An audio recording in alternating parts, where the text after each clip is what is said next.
خدای قسم ام سلیم وی ام سلیم اغا خوله دا حضور پاک میزان سره محفوظ اکڑا اوس واورا وی چې چته به په مدینه کې څوک نا جوړاو نو مالا به اوبه راوړی ما به پکې هغه بوتل کې خو چې کم کې خوله پرته ده هغه خوله نه هغه بوتل مریض بوس که خدای بوله شفا ورکوي او چې چته خادي واده به وه نو ما به د هغې نه لږه غوندې ګوته پکې دننه کړه هغه خوله کې نو په ځان به مې ومږله نو چې واده به لا لاړم نو ما ته به خلکو ام سلیم دا خوشبو دې کم ځای لګولی دا څنګه خوشبو ده داسې خوشبو خو غټ غټ بادشاهانو د بادشاهانو ښځې نه لګي کومې چې تا لګولې ده ما به غږ نه کو خو ما به پړه کې وی چې دا هغه خوشبو ده چې ما د دواړو جهانو د مبارک سردار خوله راغشتې رو په جامه مې مږلې دې ته مینه وایي دغه پیغمبر چې زما او ستاسو د هدایت لپاره الله نازل کړی دی رښتیا ووایه رښتیا که حضور پاک په دنیا کې نه وي نه به ستا ایمان و نه به د اسلام و نه به د مونځ و نه به د روژه و هېڅ په دې دا خو رسول الله مبارک د مونږ خدای لیدې نه دی دا قرآن د الله نه چا راواغېسته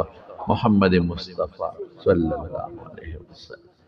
بیا د قرآن تشریح مونږ ته چا کړې ده حضور پاک کړی ده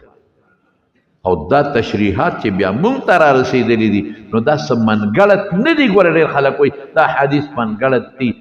دا نن یو لویه فتنه راوتلې ده مارونو یو غټه فتنه د منافقینو په شکل کې ده منافق خو پېژنې که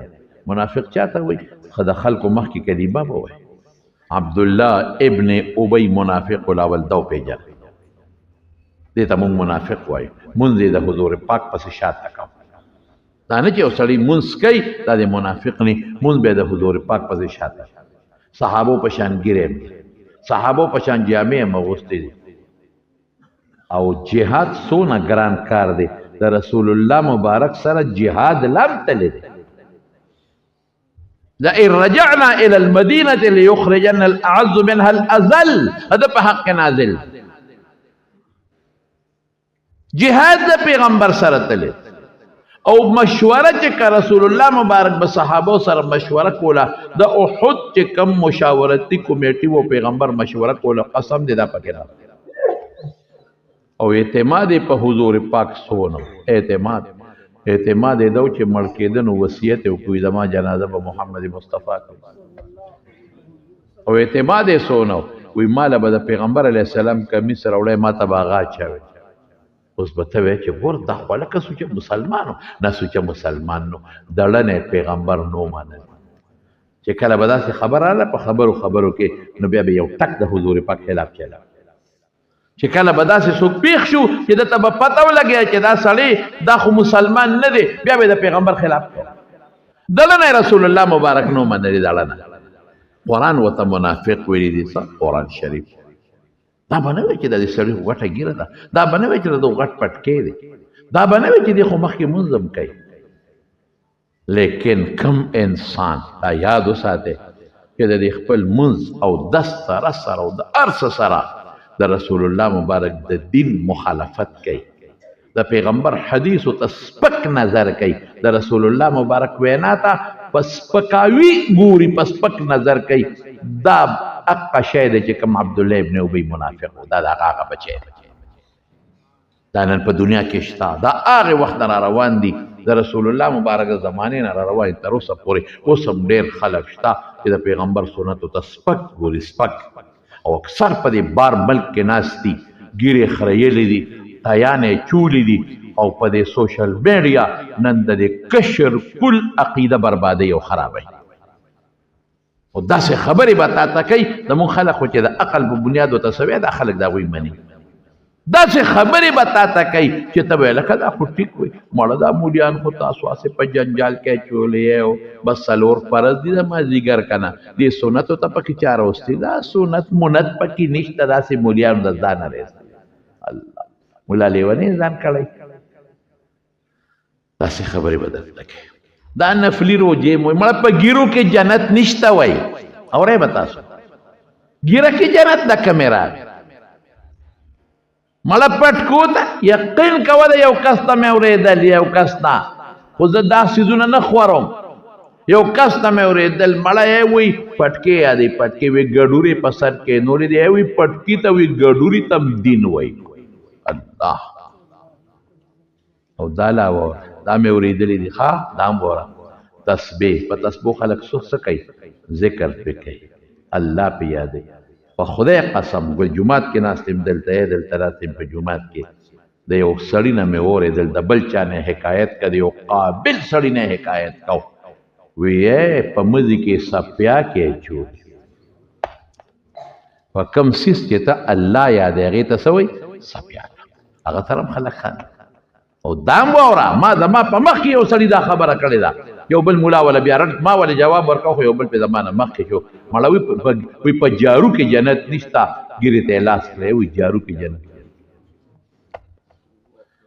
دا بس دا ګور دا پرېږده زه ګیره یو سړی خرئ وي زه ګناه کوم زه ورته کافر نه زه مسلمان ګیر خرید ته خو مونږ کافر نه وایو ګیرې خرید ته خو مونږ مسلمان وایو دا به یو ګناه کوي خو مونږ مسلمان ورته وایو لیکن چې سپکاوي د ګیرې وکړي دا څه شی پټکې د یو سړي نه پروا نشته پټکي د ډېرو خلکو نشته تاسو کې چا هم نشته زم کله پټکې نه پسرو هېڅ خبره نه ده څه نه څه فرض دی او نه څه واجب دی یو مستحب یو سنت امر دی لیکن چې ته د پیغمبر جامې ته سپک ګورې دا سپکوالی څه شی شو یو ګناه کول دی وایي زه ګناه کوم ټیک شوه زه ګناه کوم زه ګیره خریم زه ګناه کوم ما ته ملا صاحب دوا وکړه چې خدای پاک توفیق راکړي ټیک شو خلک کوي دا ګناهونه کوي پټکې په سر دې نم که نو څه خبره نشته